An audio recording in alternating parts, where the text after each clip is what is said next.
कौन से 4 लोग हैं जो भगवान की शरण ग्रहण नहीं करते? तो उसके बारे में हम लोगों ने कल चर्चा की थी। तो 4 लोग कौन कौन है? कौन बताएंगे? कल जो जो आए थे उनमें से कोई बता सकते हैं कि 4 कौन से ऐसे लोग हैं जो भगवान की शरणागति कभी नहीं लेते, शरण ग्रहण नहीं करते? बताइए।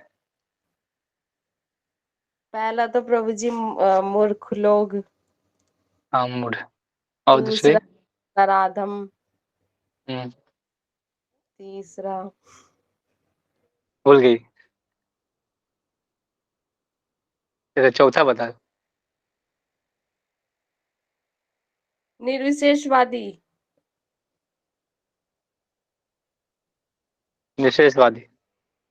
और उनको माया अवस्थ ज्ञान बोलते हैं। अवध ज्ञान मतलब माया द्वारा उनकी जो बुद्धि है वो हर ली जाती है, उसे बोलते हैं मनोधर्मी लोग बोलते हैं, भ्रमित मनोधर्मी उनकी बात बोलते हैं।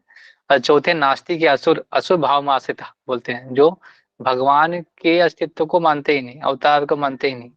वो क्या बोलते हैं कि भगवान का जो पर्सनलिज्म जो रूप है उसको उसको मानने भगवान के इस मान्यता को नहीं मानते हैं।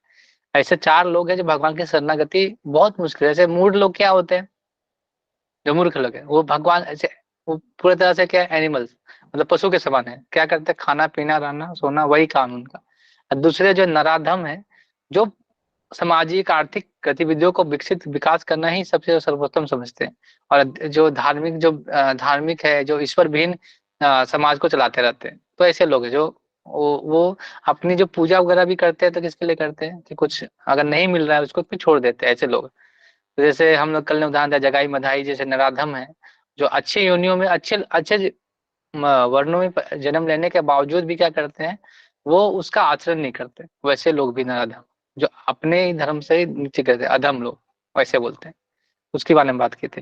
तो अब 4 जो प्रकार के लोग हैं जो भगवान की शरण गलत करते हैं उसके भी बारे में जानना चाहेंगे। तो नेक्स्ट श्लोक में भगवान उसी के बारे में बता रहे हैं। 7वां अध्याय के 16 श्लोक में भगवान बता रहे हैं। श्लोक इस प्रकार से है। चतुर्विधा भजन्ते माम जना स्वीकृतन अर्जुन, आथो जिज्ञासुआर्थी सुर सुअर्थी ज्ञानी च भरतस्य भा। हे भरत श्रेष्ठ, 4 प्रकार के पुण्य आत्मा मेरी सेवा करते हैं। आर्थ, जिज्ञासु, अर्थार्थी, अर्थ ज्ञानी।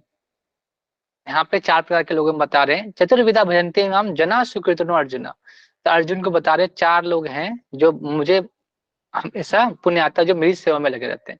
आर्थ, जिज्ञासी, अर्थार्थी और ज्ञानी।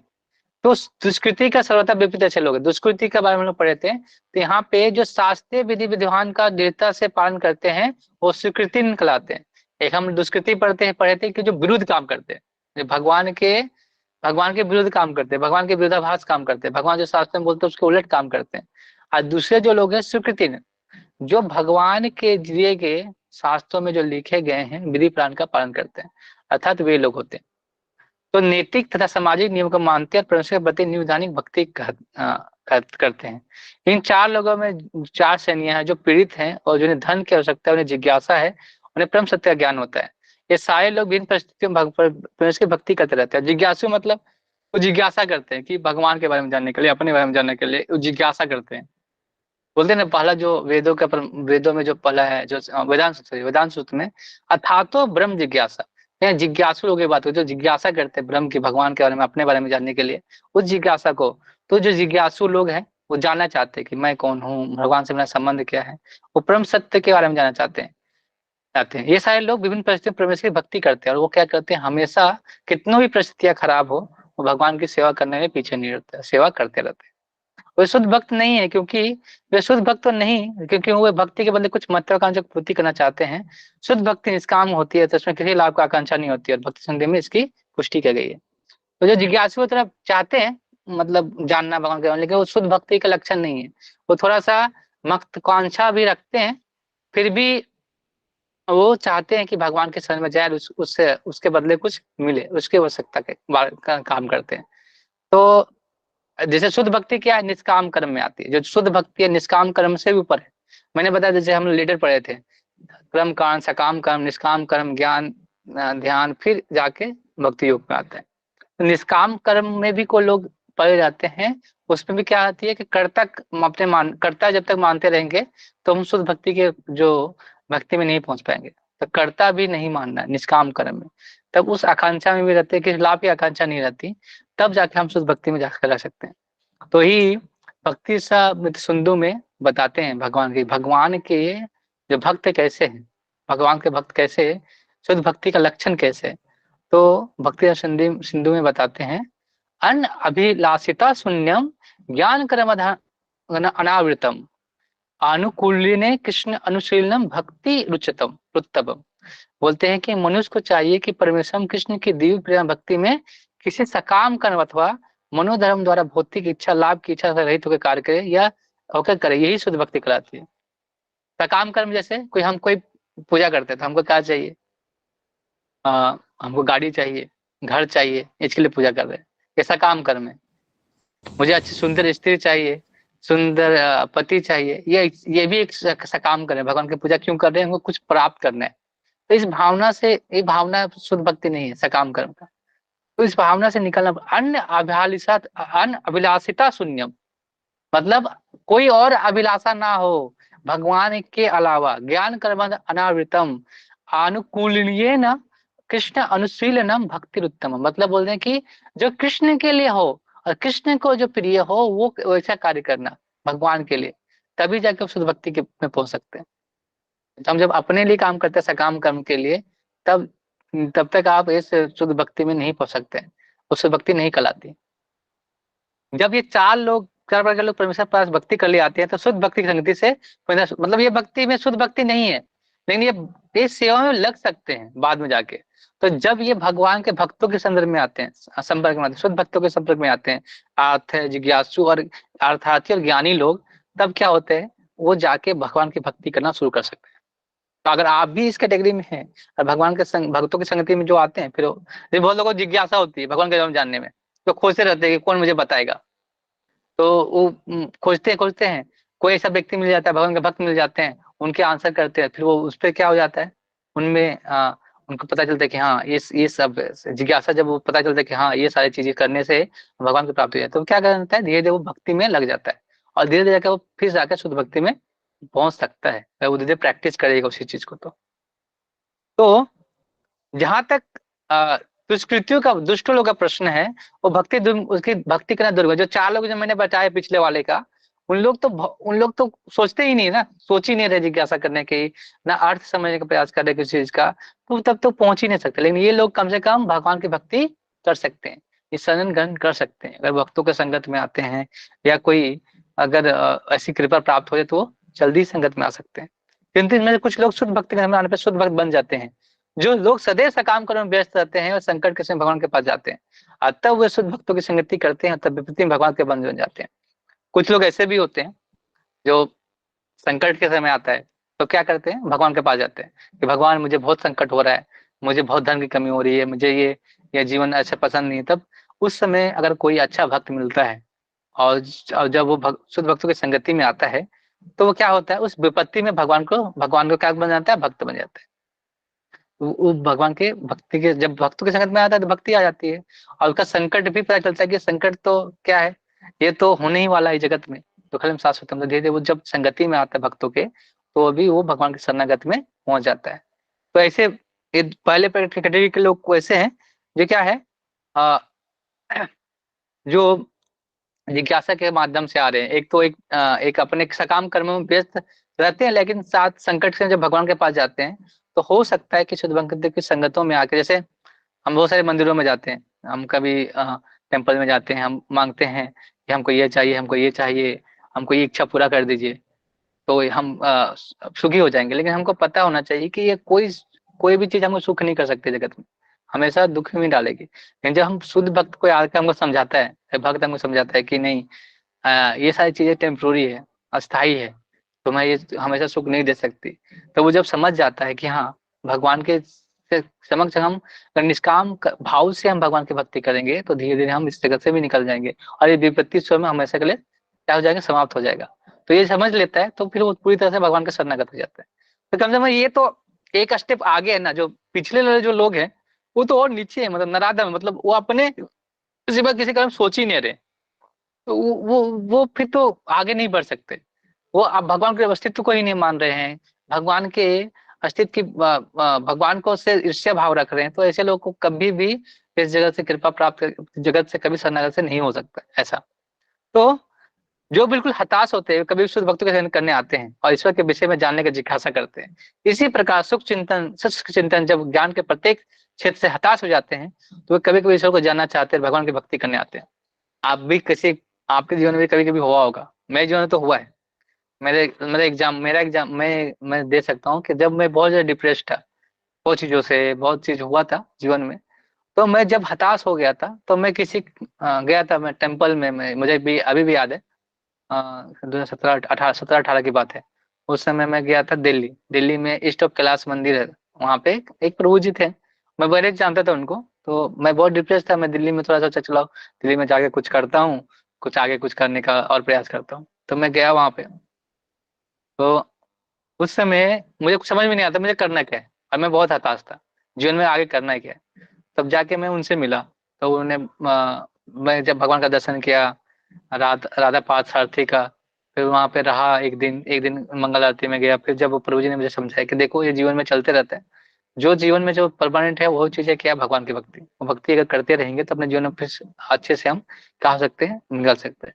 तो मैंने फिर प्रण लिया कि मैं क्या करूंगा, अब जो भी खो जीवन में जो भी करना चाहता हूँ भगवान को साथ में लेकर करूंगा, और भगवान के साथ में चलते भगवान रहेंगे साथ में, और मैं उसके इसके सेंटर रह के मैं काम कर सेवा करूंगा।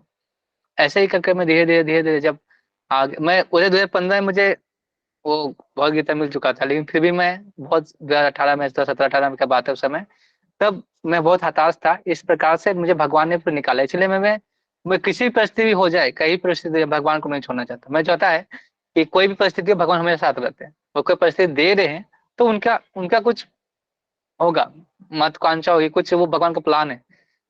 हम अगर अपने प्लान में चलेंगे तो हम अपना प्लान कितना भी बना ले, लेकिन चलेगा तो भगवान के प्लान से ही। तो जब भगवान के प्लान से चलना है तो हम अपना प्लान क्यों करें इतना, है ना।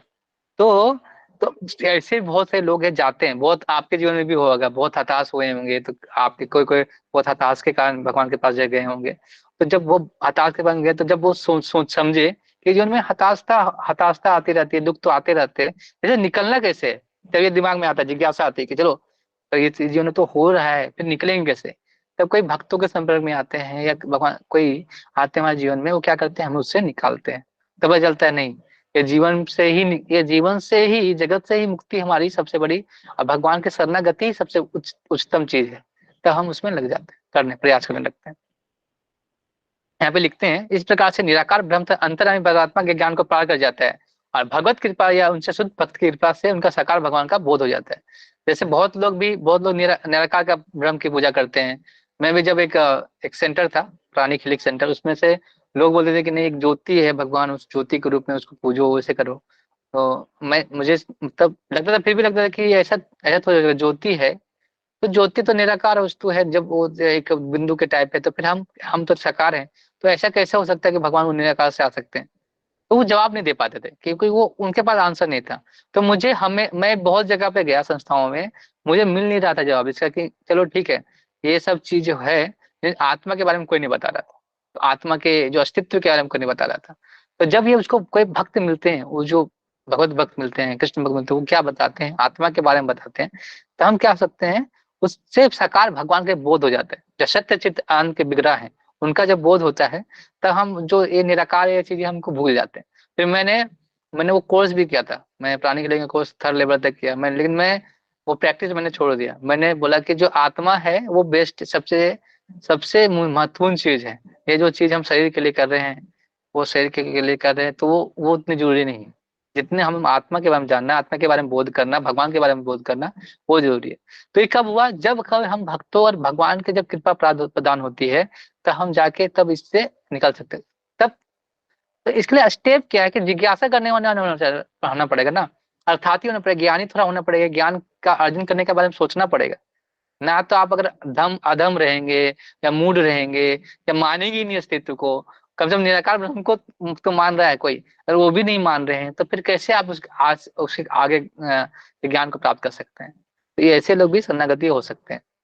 कुल मिला के जब आद जिज्ञासु और ज्ञानी तथा धन की इच्छा रखने वाले समस्त भौतिक इच्छाओं से मुक्त हो जाता है, जब वो भली बातें समझ जाता है कि भौतिक आसक्ति से आध्यात्मिक उन्नति का कोई श्रोकर नहीं है, तब तो वो शुद्ध भक्त बन जाते हैं।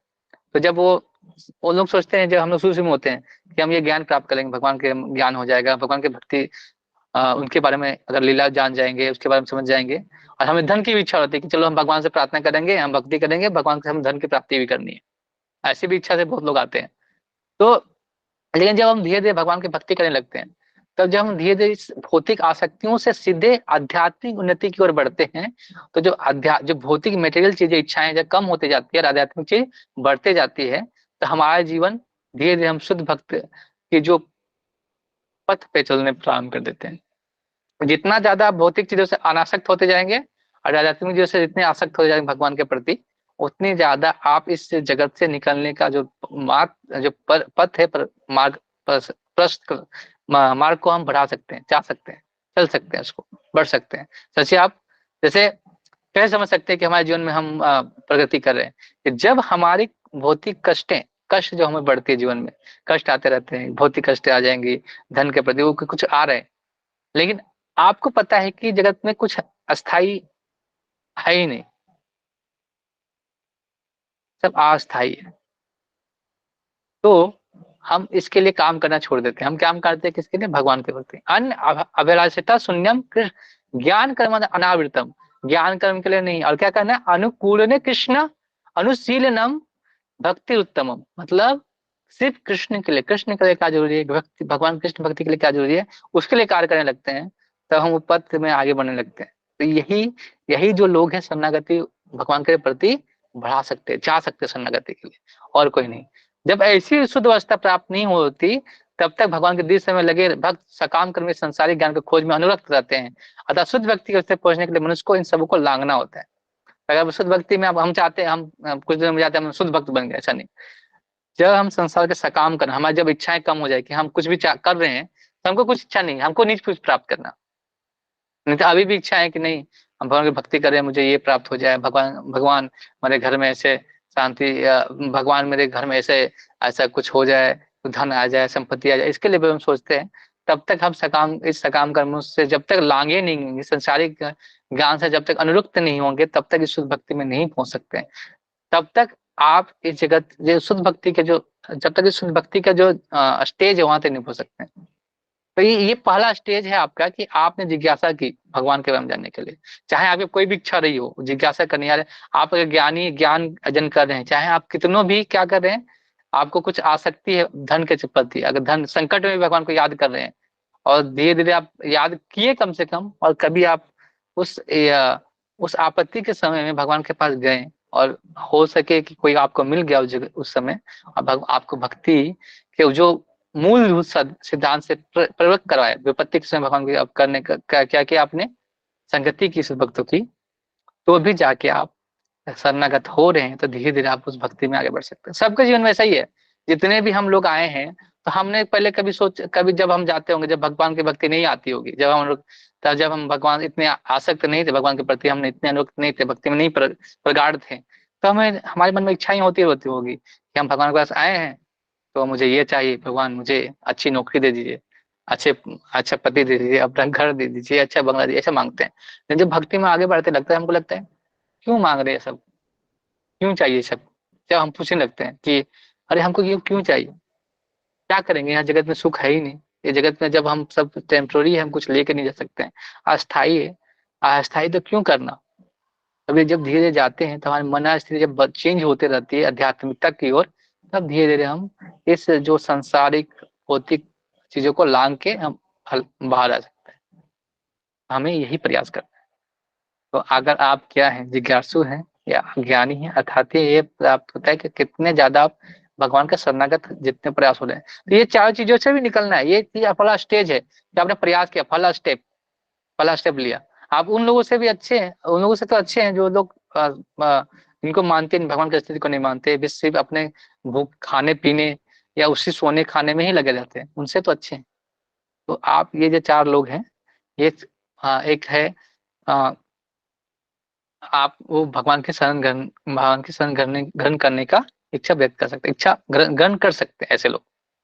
तो इस अध्याय में भगवान, इस लोक में भगवान यही बता रहे हैं, चार कैटेगरी जो भगवान के शरण ग्रहण कर रहे हैं। हरे कृष्णा। तो इसमें कोई किसी को कुछ, आगे हम लोग देखेंगे कि कौन से भक्त भगवान को प्रिय होते हैं नेक्स्ट श्लोक में। भगवान के भक्त, भगवान किसको, भगवान सब सारे लोग भगवान को प्रिय हैं, लेकिन उसमें सबसे ज्यादा प्रिय कौन होता है। हम कल शायद मैं, हाँ, और आप लोग की कृपा से या भक्तों के ब्लेसिंग से मैं, तो कल हमें मुझे जाना है, अब 27 जनवरी ना, तो कल मुझे जाना है राज्यपाल के यहाँ। तो कल इनविटेशन आया है 4 बजे शाम को वहां पे राजभवन में। तो हम और 3 4 दासगीदार प्रभु हैं और एक प्रभु जी हैं और 4 लोग हम लोग जा रहे हैं राज्यपाल के यहाँ मिलने के लिए। तो वहां पे जाके देखते हैं क्या होता है। वहां पे हम लोग को बुलाया गया, इनविटेशन आया है। हरे कृष्णा। यस विकास प्रभु। हरे कृष्णा प्रभु जी। हरे प्रभु जी कृष्णा। अगला क्वेश्चन है, तो हम्म, प्रभु जी एक प्रभु जी बोले ना, बोले कि हम्म, विष्णु के ऊपर कोई है क्या प्रभु जी? है ना विष्णु के ऊपर। विष्णु, देखो, भगवान कृष्ण के विस्तारित रूप विष्णु है। जैसे मैं एक बताता हूँ, जैसे नाम भगवान ही है विष्णु, भगवान के ही भगवान के कृष्ण तत्व ही है विष्णु। लेकिन क्या है कि जैसे होता है ना कि विष्णु और कृष्ण, कृष्ण में क्या मतलब भाव जो होता है ना, भाव का अंतर। जैसे आप बैकुंठ में जाएंगे तो नारायण जो विष्णु है, नारायण है जो विष्णु महाविष्णु वृक्षा विष्णु, तो अलग अलग कार्य सौंपा है उसके उनके गुणों के अनुसार। लेकिन भगवान ही विस्तार कर रहे हैं। हाँ, लेकिन कृष्ण ही मूल तत्व है, कृष्ण से सब आए हैं। विष्णु से कृष्ण नहीं है। लोगों को लगता है कि विष्णु जिस जगत में कृष्ण बन के आते हैं, लेकिन ऐसा नहीं है। कृष्ण मूल तत्व है और विष्णु उनसे विस्तार हुए हैं, ऐसा। जैसे बैकुंठ में नारायण नारायण नारायण है और कृष्ण एक मूल रूप से गोलोक वृंदावन गोलोक धाम में रहते हैं। जैसे बोला जाता है, प्रपात एग्जाम्पल देते हैं कि कोई ऑफिस में बैठता है, तो आप अगर ऑफिस जाते हैं तो इस कपड़े में तो नहीं जाते, आप पूरा ड्रेस पहनते हैं, जैसे जूता वैसे पहन के जाते हैं, है ना। अलग अलग रहता है ड्रेस, क्योंकि वहां पे आप कार्य करते हैं। लेकिन जब घर आते हैं तो कैसे रहते हैं, हाफ पैंट में भी रहते हैं, गंजी में रहते हैं, ऐसे घूमते भी हैं। और आपको आपके जो रिलेशन लोग ऐसे आपके जब कोई भी आता है, आपके कोई बच्चे भी आपके ऊपर चढ़ता है, आपके ऊपर खेलता है, आप भी खेलते हैं। लेकिन आप ऑफिस में नहीं कर सकते। तो दोनों में अंतर, भाव में अंतर, लेकिन वो भगवान के ही विस्तारित रूप है, कृष्ण के विस्तारित रूप है, ऐसा। प्रभु जी कृष्ण के ऊपर कोई है नहीं ना? नहीं, कृष्ण भगवान है। हाँ, कृष्ण भगवान से ऊपर कोई नहीं। जी। और प्रभु जी जो 108 माला जप करते हैं, उसका 108 क्यों करते हैं हम? 108, जी 108 शायद मुझे एग्जैक्ट याद नहीं है। मुझे 108 को सखियों का ऐसा कुछ है या मंजरों में आता है। सखी। 108, 8 प्रभु सखी, जी अष्ट आपको सखी में बताया आता जो है। 8 सखी है। हम्म, जी प्रभु जी। 8 सखी है। और उसके साथ 8 सखियों की एक मंजरी होती है, दासियां होती है।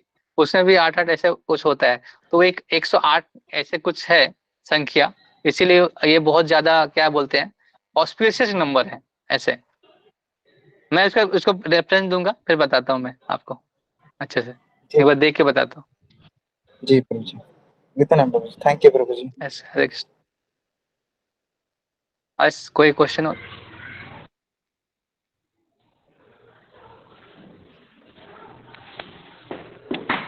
ऐसे। प्रियंका माता जी, क्वेश्चन आपका।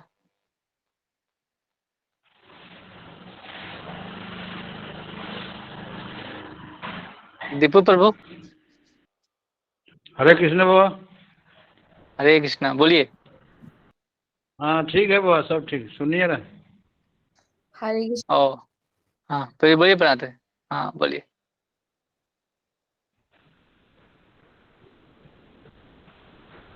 ओके, तो कल मैं, हाँ दीपू प्रभु बोलिए प्रभु जी। हाँ हरे कृष्णा प्रभु जी, मैं क्षमा चाहूंगा, मैं शायद 1 2 क्लास नहीं कर पाया। हाँ हाँ, कोई बात नहीं, कोई बात मैं नहीं प्रभु जी। प्रभु जी ये मैं पूछ रहा था हम्म, कि अगर हम शुद्ध ना रहें तो हमारी माला छूट जाती है, ऐसा क्यों होता है प्रभु? मतलब शुद्ध मतलब जैसे नहाए धोए इन द नहीं। सेंस में, हाँ हाँ हाँ, हाँ, तो क्या हो जाता है। माला छूट जाती है प्रभु। क्या होता है ना, देखिए, कभी कभी क्या होता है, जब सुबह का जो माला हम लोग करते हैं ना, तो जो सतोगुण में हम जब रहते हैं तो हमारा माइंड पूरा क्लियर रहता है। मतलब हम उसको समय कोई भी कार्य करते हैं, हमारे दिन में ऐसे गुजरता है, हमेशा हमारे हृदय में आता है। वो सब साफ रहता है मन हमारा।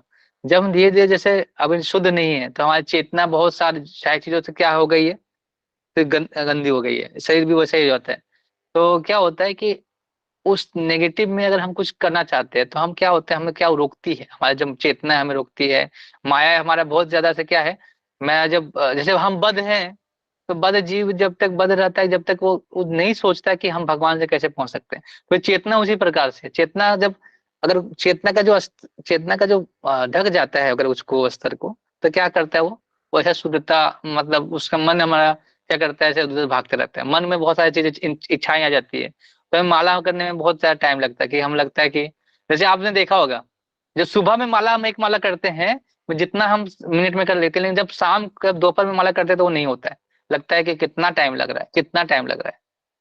तो ये क्या हो जाता है, क्योंकि हम जब तक हम शुद्ध नहीं रहेंगे, साफ नहीं रहेंगे, जब तक साफ, जैसे दर्पण साफ रहता है तो हमको सब कुछ साफ दिखता है।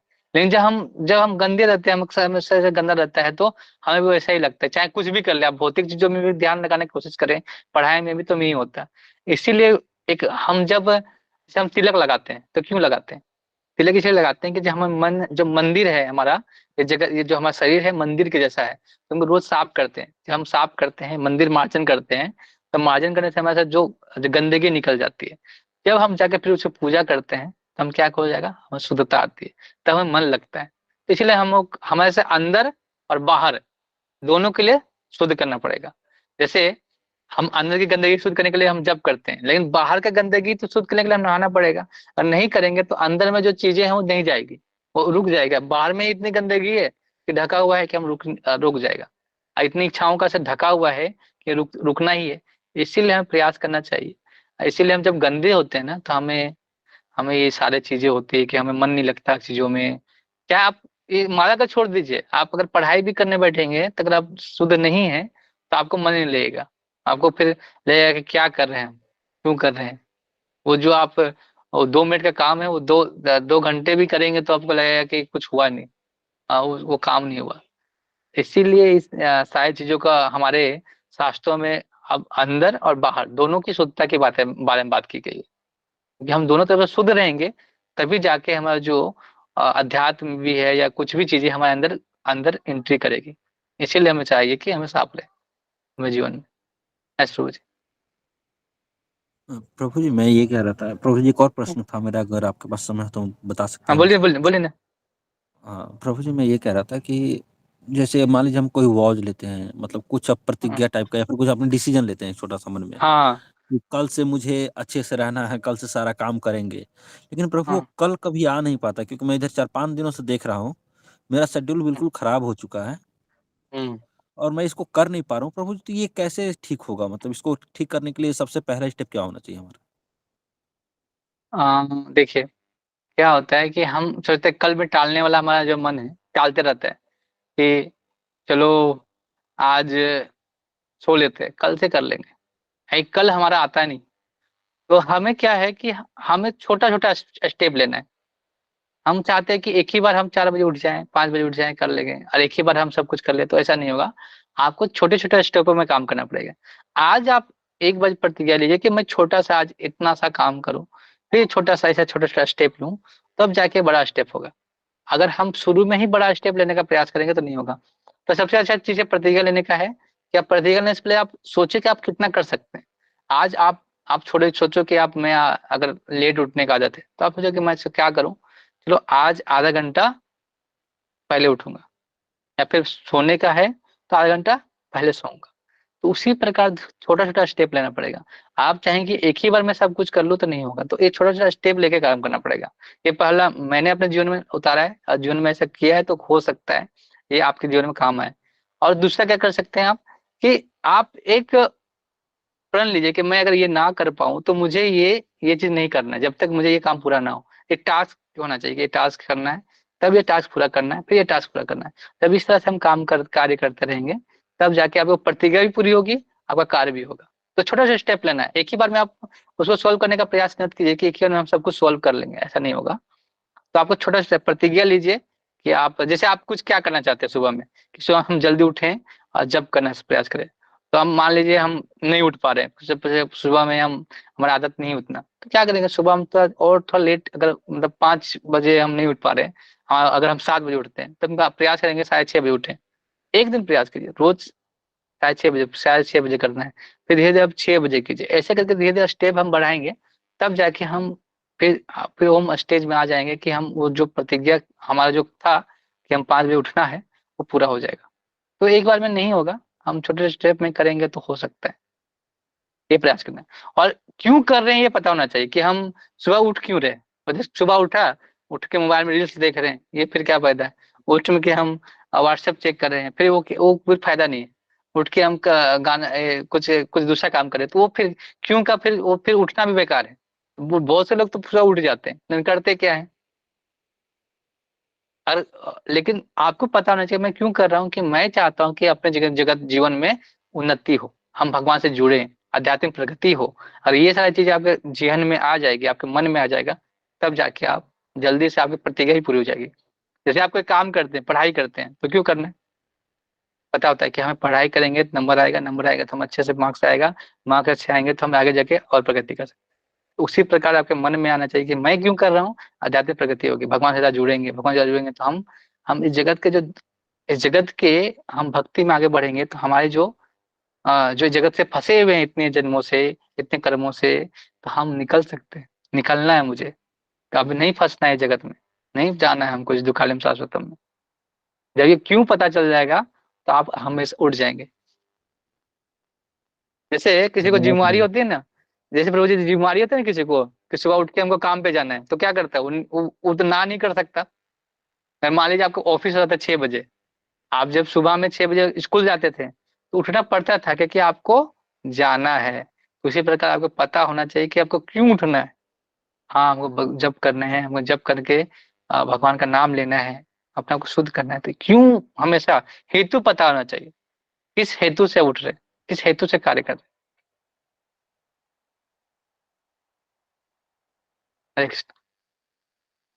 धन्यवाद प्रभु जी। यस, और कौन है, प्रियंका माता जी। हरे कृष्णा प्रभु जी। हरे कृष्णा। मुझे ये जानना है कि क्या बोलते हैं, जो ज्ञानी होता है, हम्म तो वो ज्ञानी और अर्थार्थी जो होते हैं, वो हम्म भगवान के पास भक्ति के लिए आते हैं या फिर अपने स्वार्थ के लिए आते हैं? स्वार्थ के लिए पहले आते हैं। क्या होता है, पहले वो स्वार्थ के लिए आते हैं, ठीक है, धीरे धीरे स्वार्थ में आते आते जब उनको पता चलता है कि ये चीज है ही नहीं, मतलब जब वो कोई भक्तों की कृपा से या कोई कृपा प्राप्त हो जाता है, कोई शुद्ध भक्तों की संगति में आते हैं, जब संकट के समय में, तब उनको पता चलता है कि ये जब चीजें हैं ये सब क्या टेम्पोररी है। तब वो क्या करता है, भगवान के शरणागति में आते हैं, ऐसा।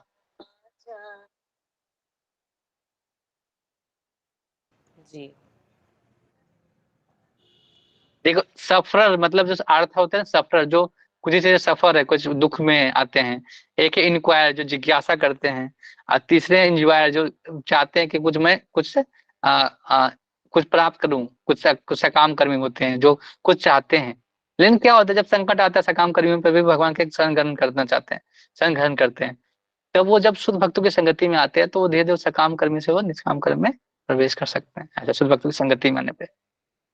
फिर होता है ज्ञानी, जो ज्ञानी लोग जो ज्ञान अर्जन करना चाहते हैं कि मैं कौन हूँ, कहाँ से आया हूँ, इस ज्ञान अर्जन के माध्यम से आते हैं। लेकिन जब वो धीरे धीरे जब भगवान की भगवान के भक्तों के संगति में आते हैं, तो धीरे धीरे वो क्या होते हैं, वो भी फिर भक्ति में आगे बढ़ जाते हैं।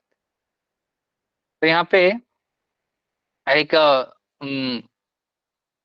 लिखा है, मैं एक पढ़ता हूँ, एक इसमें विश्वनाथ चक्र ठाकुर एक लिखते हैं इंग्लिश में, the result of the pure भक्ति अनमिक्स्ड विद ज्ञान कर्म योगा एंड कॉल्ड द अनन्य भक्ति, अंकिंचन भक्ति और उत्तम भक्ति।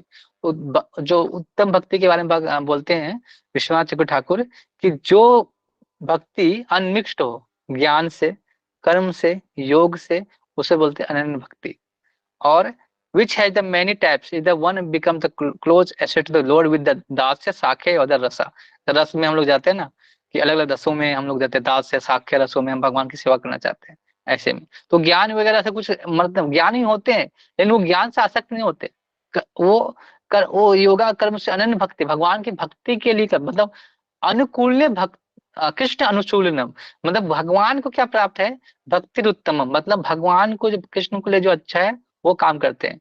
ज्ञान कर्म अनावृतम, ज्ञान कर्म से अनावृत अनावृत रहते हैं, अवित रहते हैं उनसे, उससे आसक्त नहीं रहते, वैसे भक्ति की बात बोल रहे हैं, शुद्ध भक्ति का। तो ये जब जो ज्ञानी लोग हैं, जब भगवान के भक्तों की संगति में आते हैं, भगवान की कृपा प्राप्त होती है, तो धीरे धीरे इससे क्या हो जाते हैं, अनासक्त हो जाते हैं, और ज्यादा भगवान को प्रसन्नता के लिए कार्य करते रहते हैं, तब जाके उस शुद्ध भक्ति की ओर बढ़ते हैं।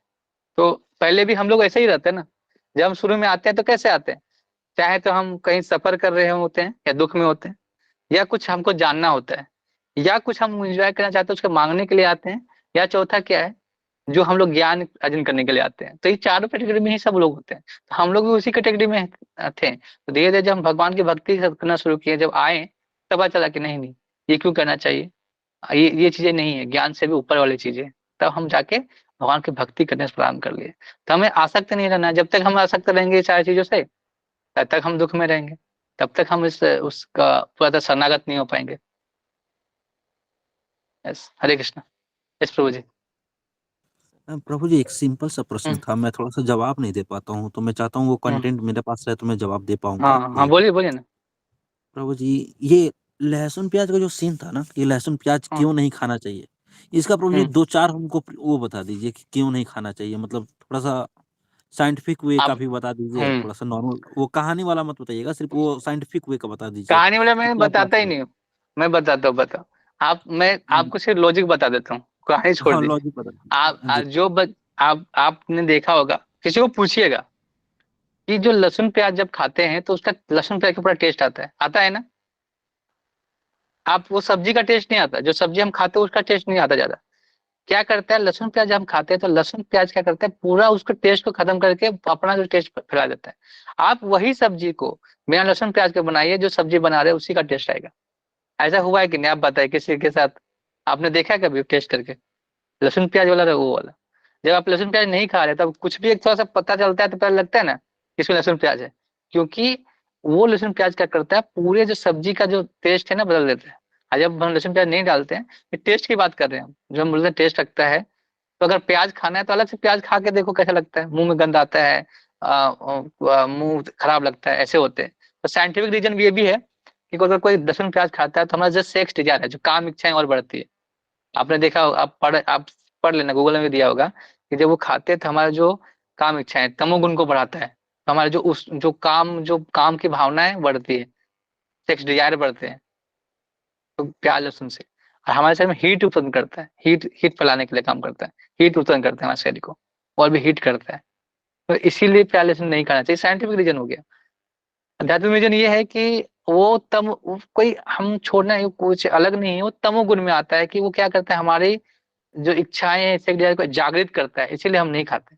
और वो तो और भी कहानी तो पता ही है कि वो ऐसे ऐसे आए, ये सब रीजन में 3-4 रीजन है, मुझे ये पता है।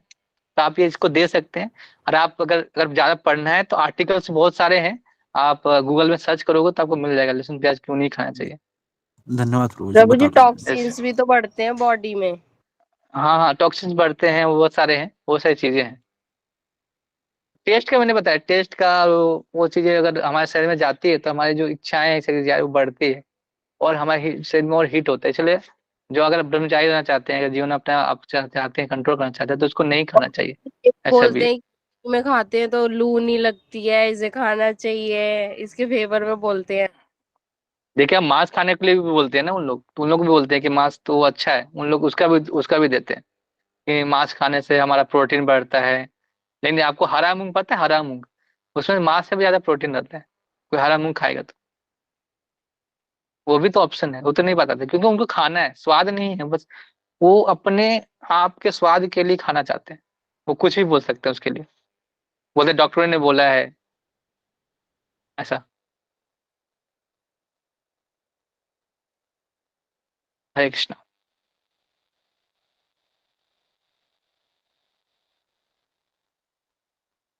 और कोई क्वेश्चन नहीं? ओके।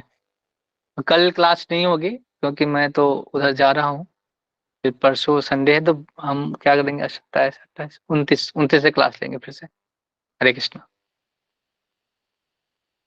हरे कृष्ण कृष्ण कृष्ण कृष्ण हरे हरे, हरे राम राम राम हरे। प्रभुपाद की जय, समेत भक्तवृंद की जय। हरे कृष्ण। हरि बोल। हरि बोल। हरि बोल। हरे कृष्ण।